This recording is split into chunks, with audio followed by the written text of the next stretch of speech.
for anybody that doesn't understand this, for the people out in the world that don't understand this, that the damage in this isn't like aesthetic, it's psychological.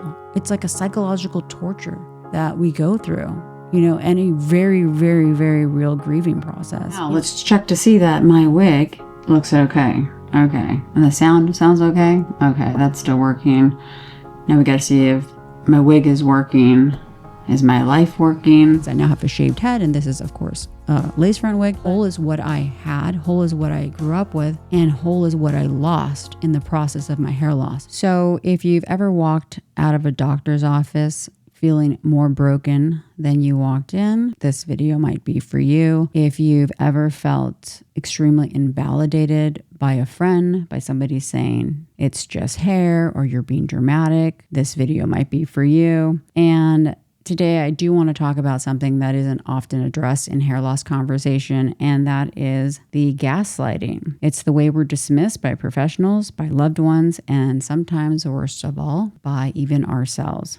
And there's real damage to this, I think, from the very beginning of this process, in being told it's just stress, or in being told we're being dramatic or we're obsessing. How can an individual experiencing something as dramatic as hair loss be expected to not react to it, be concerned or frantic about what is occurring? It's not something natural or expected by most women, and even men, even though men probably more expect that it's possible that it may happen in their life. It hits them like a ton of bricks as well. But a lot of women don't even know that the potential for them to lose their hair ever exists. I didn't when I started losing my hair at 21. I didn't know that was a thing. I thought maybe I'd have to worry about going gray, but definitely not about hair loss. That wasn't even a thought, let alone everybody. My dad had a ton of hair and everything like that. So it didn't cross my mind. I thought gray hair, I may have to deal with that, but not losing my hair. So it's something that blindsides us.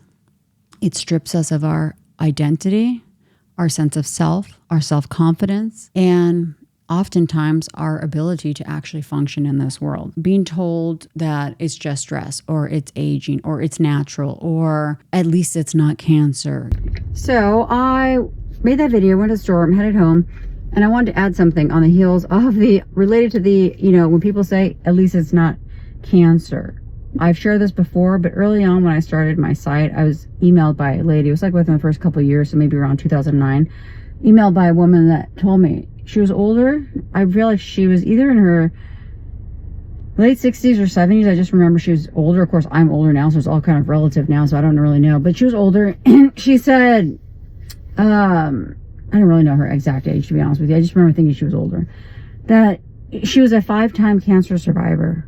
5-time cancer survivor.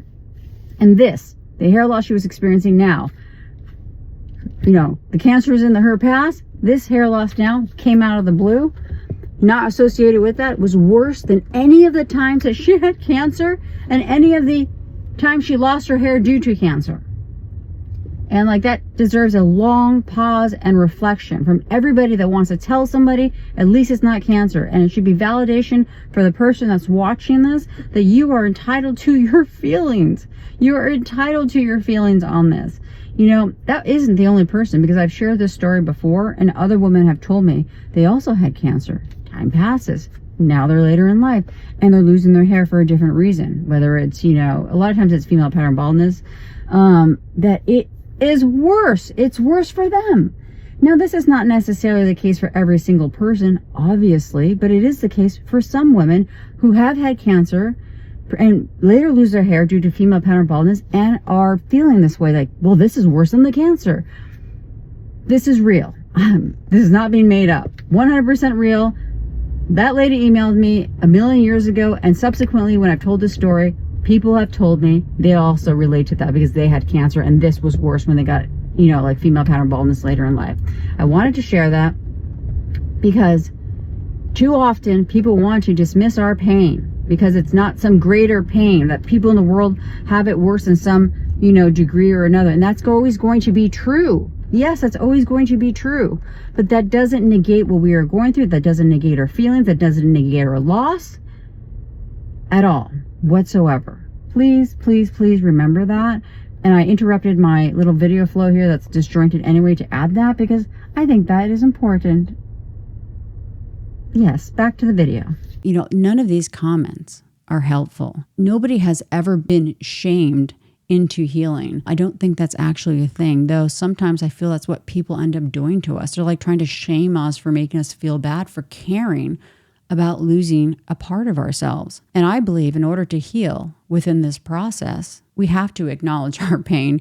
We have to realize this is real. That's one of the things we have to do. We have to grieve. We have to absorb what's going on. We have to ideally eventually get to a point of acceptance. If you do have something like female pattern baldness, there are treatments that can slow the progression to some degree, but it's a progressive disorder. It is something that is going to continue on forever. That's a very hard thing to wrap your brain around at 21, but really at any age whatsoever, no matter what age it begins, whether it's at 40. I'm 47 now, and this obviously is a lace front wig, which the camera may be picking up the lace on this one because the lace on this one's a little bit more obvious than a couple of my other pieces. That goes to a different topic, that there's no perfect wig. When people want to know what's the perfect wig, there is no perfect wig. Some do things better than others, but there is no perfect wig. But there is a real toll that begins on us from the beginning of this process when we're floundering around and we don't know where to go and what to do and who to turn to. And we're feeling all of the things that may actually, especially in today's day and age where there is social media, and maybe you're seeing people that are further along down in the road and they're skipping around and, flinging their wigs around, and you're not in that place, right? You're in the state of real loss. You're not wanting to wear. The last thing I ever wanted to do was, you could not make me absorb the thought of wearing a wig at the age of 21. I don't care, even if no matter what was out there was nothing out there at the time, but I couldn't process that. You know what I wanted back? I wanted back all of my hair. I was born with very, very, very thick hair. It was definitely the single most defining feature or compliment I got of myself, of my physical attributes growing up. I was born with enough hair for 5 people, and having that taken away at such a young age was just something I couldn't cope with. I felt like my life was over before it began. But what made this process so much worse was that when I went to go get help, when I wanted to get help within this process and saw a dermatologist, was that I was told that it's just stress. They take 3, a scoop of strands, and then they're, it's the strand pull test. No, it'll be fine. They're just staring at someone with a ton of hair. And especially when you are born with a lot of hair, you can lose 3/4 of your hair. And you're still going to be dismissed by society, by many physicians if they haven't diagnostically realized what was going on, which I did but found a doctor that was able to, still with hair on my head, within the first couple of years, diagnose it as female pattern baldness, which they can't do through seeing the miniaturization of the follicle. So despite the quantity left on my head, that diagnosis still can be made. But for people that aren't diagnosing properly, or even just the people around you and friends and family, they'll just be like, well, it's probably something you're overthinking it. Everybody sheds. It's 100 hairs a day. It's normal. We know what's normal for us. Everybody expects us to just go along with what they say, but nobody acknowledges that we know our baseline. We know where we're coming from. So when I had already lost 3/4 of my head and people say, well, what are you complaining about? You have more than most people ever started with. That's not comforting. I've already lost so much of myself. I've had to watch myself erode. So this constant invalidation adds to the pain of the individual going through this process. The invalidation of doctors adds to this process, the trauma of this process. And when you hear this enough times from the people around you, I think that you may even start to doubt yourself. Am I being just vain? No, you're not being just vain. It is not vanity to want to feel whole. It is not vain to want to recognize yourself in the mirror. That's traumatic to watch yourself disappear in front of the mirror. If nobody's ever experienced this process, when you have hair loss and you're a woman who used to hair around your face and the hair starts to thin around your face starts to look larger as the hair gets thinner, and you start trying to make things work, changing the style, doing different tips and tricks to make it look fuller. But at the end of the day, you're still in the negative. You're still in the loss because it can never really get back to where it was. And people aren't understanding that this is suffering. This is real. This is not obsessive. This is not vanity. This is not nothing. And I do believe that women can get past this and heal through this and get to a better place. They may always feel some sense of loss to some degree, but it doesn't have to rule your life. That's very real. That is definitely the place of where I am in that now, but it took a long time to get there, including an unwillingness to truly accept the diagnosis. Like, I accepted the diagnosis, but I still prayed to God. I still prayed to St. Jude. I still said the same prayer over and over and over with that diagnosis. Please let my hair grow back in thick and strong. I'd go to the church. I'd leave the paper for 9 days and light the candles. I'd do everything.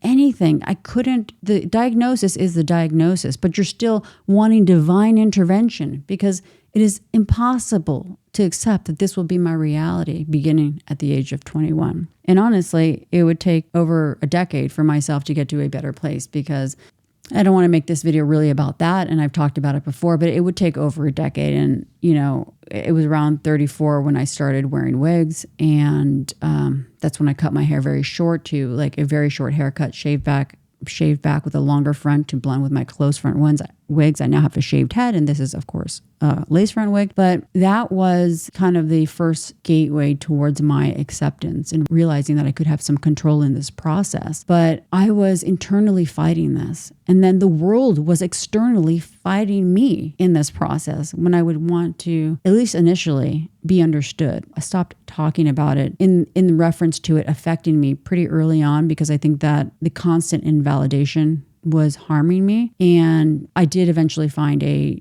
doctor who was willing to give a proper diagnosis. So I did get that, I think within the first year actually of my hair loss. There are things that, like I said, on the onset of this that I wouldn't do when I first got diagnosed. This is a little bit of a kind of getting off topic here, but like my hair loss was definitely, in my opinion, triggered by getting off the birth control pill Loestrin FE, which getting on or off a pill can trigger your genetic predisposition for female pattern baldness and or genetic alopecia. I do absolutely believe that was the case for me. And I swore I would never get back on a pill again, obviously. But a year later, when somebody told me that there are hair-friendly pills, which I also don't believe there are actually hair-friendly pills if you have a genetic predisposition for this. But when I was told there was a hair-friendly pill and that it could help stabilize it, I was so desperate. I would have done anything. I mean, you could have told me to pretty much do anything on the planet, and there wasn't anything I wouldn't have been willing to do. So, I did the Rogaine, I did finasteride, I took 200 milligrams of Dactone for 13 years, stuck on that. I took orthotricycline, stuck on that for 13 years. I did things I didn't want to do because I was so desperate. Desperation and fear makes us make choices that we otherwise may not have wanted to. But this is all still pointing to the same point of my video, which is, we cannot allow the world around us to dictate what we feel about what is going on. Somebody saying to you that you're overreacting or being dramatic about your hair loss is ridiculous, as you're feeling a sense of extreme loss and profound grief. So if one of their arms fall off, and somebody's going to say, that's not a good analogy. Well, it's my analogy right now. If one of their arms fall off, I don't want you to be too dramatic about it because you still got a second one. So make sure you're not too dramatic and don't be too selfish because you have two. And, there are some people that have none and you lost one and you still have one. So since you still have one, you shouldn't complain about it. I mean, none of the logic in this holds. It's absurdity as the words are coming out of my mouth. That absurdity level is what I feel when people say women are vain for wanting to wear wigs or being upset about their hair loss or that it isn't what it was before or that, another good one. Well, you still look pretty. Gee, thanks. I'm trying to actually just feel whole. Whole is what I had. Whole is what I grew up with. And whole is what I lost in the process of my hair loss. I lost myself. I lost who I was. I didn't recognize myself in the mirror. Women grow up, we were told, it's around us, hair is your crowning glory. Your whole life you're being told your hair is so exceptional. It grew thick, it grew long, it's this, it's so amazing, it's this, it's that. It's being hounded into you. It was for me. Single most compliment of my whole life, stripped away at 21. Sometimes you just hear women say, my wigs are so much better than my hair ever was. You have never heard me say that because that has never been the case. It will never be the case. I do not like looking at pictures of myself before the loss. I still don't. It doesn't mean that I've not moved on. It doesn't mean that I don't accept my hair loss. It doesn't mean I don't accept my shaved head. It doesn't mean that I don't accept I have not one type of hair loss, but two. Which is the other one is alopecia areata incognita, which I got an autoimmune hair loss after my father died in 2022. It doesn't mean that I don't accept who I am with a shaved head. But does it mean that I love myself with a shaved head? No. It's functional. It works. Some people say, well, you don't need the wig. You look good without. You don't need it. You look fine without the wig. But it's not anybody else that gets to determine what we get to do for ourselves. Yeah, it's fine. It works. It works good enough. I go to the store that way. I go to the mailbox that way. I go around my building that way. Depending on what I feel like, I wear a beanie. I wear nothing. Everybody in my life knows I wear wigs. Everybody in my life knows I have a shaved head.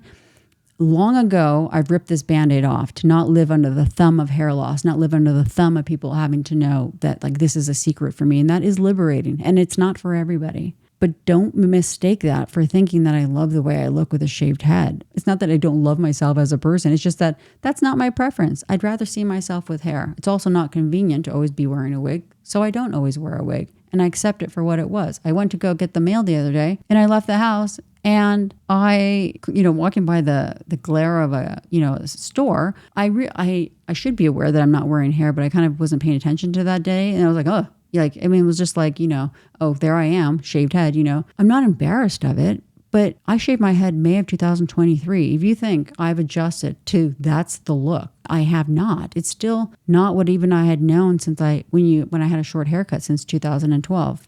I have not been able to make a ponytail with my own bio hair since 2012. That was a trade-off I was willing to make for the ability to live with hair loss with more sanity. Now, this video has gone in many, many, many different directions. I was going to stay on point, and now it's also I'm recording this as a podcast, so a video/podcast. But I never really actually make notes, and I wanted to make notes, and I wanted to stay on some type of a topic, and yeah, here we are. But we'll just be all over the place. Maybe some points touch some points for you. Maybe things don't. But I think that it's important to recognize that for anybody that doesn't understand this, for the people out in the world that don't understand this, that the damage in this isn't aesthetic. It's psychological. It's like a psychological torture that we go through, and a very, very, very real grieving process. I made a note here of, saying something which is the cost, of healing alone, which is something that unfortunately I have found to be what ended up being the case of what I needed to do for myself. And I don't know if that's the case for everybody, or they have different support systems around them that structure this differently, or they're up against constantly being invalidated in many different ways, even slight ways, even in their wig life, even in being told why are you wearing a wig? You don't even need a wig. You still have hair on your head. Well, again, the only one that can make that determination on whether or not somebody needs a wig or doesn't need a wig is the person wearing a wig. You can have hair on your head. You could have lots of hair on your head by other people's standards and still be wanting to wear a wig. You don't need other people's approval for that. But people are so willing to just throw out there that if you have a follicle on your head, like a Charlie Brown follicle on your head, well, you don't need to be able to wear a wig because you clearly have hair on your head. Nope, that's not how that works. So don't forget that part of it. You get to decide. You don't have to wear a wig, but you also get to decide if you want to wear a wig. You don't have to wait till you have no hair on your head to wear a wig. That option is available to everybody that chooses to want to exercise that option and not dependent on the opinion of other people, friends or family or doctors. Because some doctors will be like, you don't need to wear a wig. I have a personal story on that, but I think one of the saddest realizations I've actually had to come to in this part of my journey, it was also realizing that this healing was only going to come from me. The healing within this, I was never going to exactly get what I needed from other people. I was never going to exactly get the validation I needed. People weren't going to truly understand what I was going through because everybody goes through this differently. But I felt like I was never exactly how somebody could understand me, because if I lost half of my hair, starting with so much, I still had a lot of hair. If I lost 3/4, I still had hair. If I shaved my head and they still follicles, well, you still have hair. It's like there's no point in this where somebody's going to be like, I see you, I understand. Through online resources, of course, with people I connect with, other women that understand this, of course, they see me, I see them. But people as a whole, they're seeing what they see, and we cannot be responsible for what they see. Do not let other people's words, perceptions, and inability to fully grasp what is going on color or affect your ability to heal for yourself. I think that healing requires our ability to acknowledge our own pain and that it's real. We do not need somebody else to tell us that it's real. We know what's real. We were born in this body. We've lived in this body. We brushed our teeth in the mirror and saw ourselves in the mirror. We know what falls out in the shower. We know what was normal. We question ourselves after enough people start, throwing stuff at us. Am I being too vain? Am I being too shallow? Wow, they're right. At least I don't have cancer. Well, that's true. I should be thankful for that. And I'm not saying that you can't find reasons to have gratitude within this process. By all means, anything that helps you move towards the path of acceptance and healing that includes gratitude for many different things is a win. That gratitude comes from you and not gaslighting yourself. It's okay to have gratitude. It's okay to frame things for yourself that make sense for you, that are whole and authentic and connect with you, but not because somebody else told you that this is the way it has to be. The only way it has to be is the way that it feels congruent with who you are. It connects with who you are. How do we stop gaslighting ourselves, right? You are allowed to feel devastated by your hair loss. You are allowed to feel rage, grief. You're allowed to be sad and cry.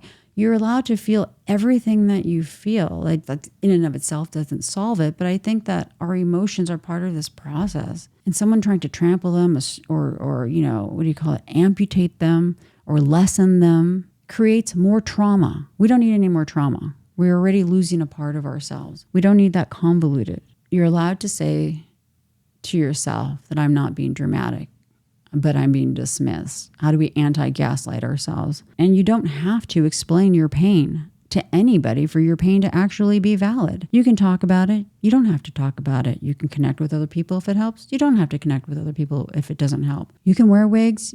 You don't have to wear wigs. Some people are on the opposite.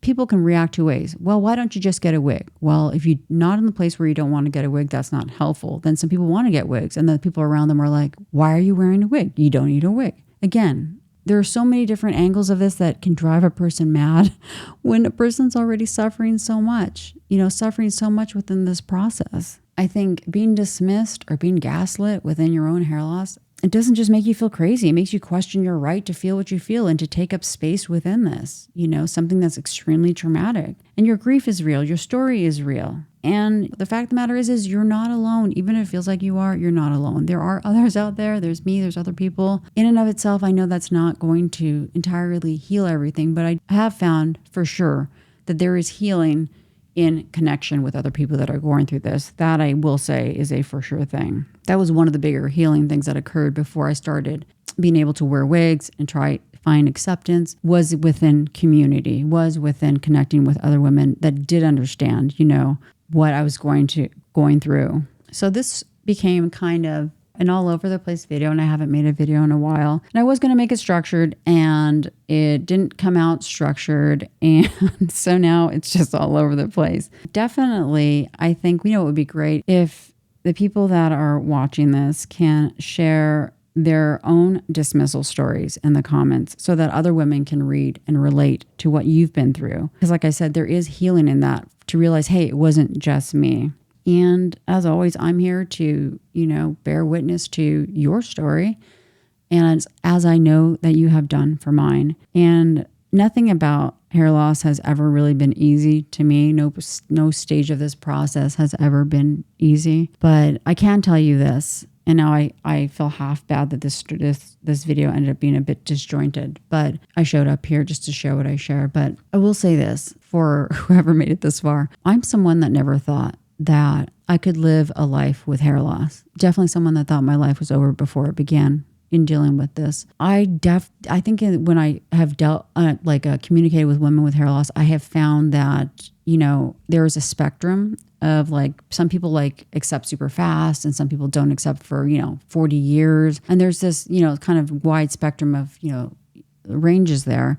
And some people really, they say their wigs are always better than their hair, whatever it was, because they didn't have that good hair and it was thin hair. So this is so great for them. They have a whole new world. And I've never felt that way. But so on some ways, I've not connected on all levels, but I've found that I really feel like I was on one of the more resistant people to accepting this process, to accepting my hair loss, to accepting that I can't ever really get back to that visually, to that person that wakes up and makes a, ponytail and a yoga bun and swoops their hair that's coming out of their scalp, and that's gone.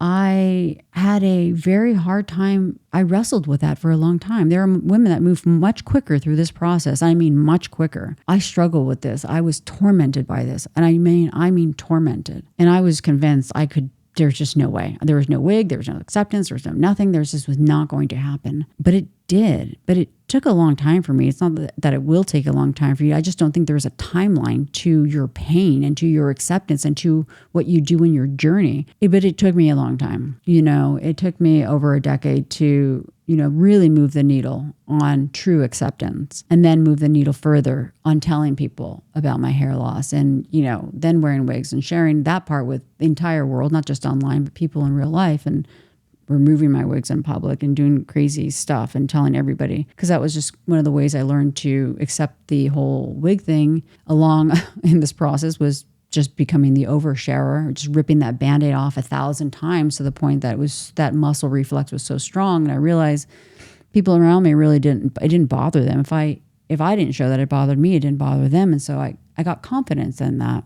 But that took, time, and none of that happened overnight. So why am I saying that? Because if you're seeing this and you're in a place of complete despair and you don't think there's any hope and you don't think you can move forward, I want to say that you can. I want to say you can on your timeline, in your way. It doesn't have to necessarily be in my way or the things that I did. But I believe there's a path in this for each one of us to find healing and peace and find ourselves again and be able to have a, fulfilling life that is not dictated by our hair loss. Will it affect us to some degree in things we do? Yeah, it does, obviously. If I want hair, I have to put on a wig. There are certain things and modifications to my life I have to make for my hair loss. So it's never going to be like the person that rolls out of bed and makes a yoga bun. But it's not so disruptive that it's just ruling my day and ruling my life, and I'm sitting there in a puddle of tears. It's part of my life. It's incorporated in my life. It's something that is just, I'm putting on my shirt, my shoes, and well, maybe today my hair, maybe not today my hair. I don't know. Maybe today I'm going to look less optimal than I'd like because I don't feel like wearing hair. That's true. That's where I'm at. I think we all can get to a place where we find our own level of acceptance. And for some women, they want to wear hair all the time. And for some women, they want to bond hair, and that's fine too. And some women, they never want to wear a wig, and that's fine too. In this process, you do not have to be a slave to your hair loss forever. You do not have to feel that forever. I think I would just leave it with that. Because I think that's a big fear for anybody starting to lose their hair. Am I going to feel this way forever? I don't know the timeline. I know some people move quicker than others. I know some people are very resistant like me. But I do believe that there is hope for all of us within this to actually, get ourselves back in the way that we figure out for ourselves to feel whole again. And that's that. Okay, how's my wig doing? So if you found this video useful, or helpful, or not as disjointed as I think, or even if you did find it as disjointed as I think, but did find it helpful, hit the like button below. That would be much appreciated. Leave a comment. Let me know your thoughts, and I will talk to you guys soon.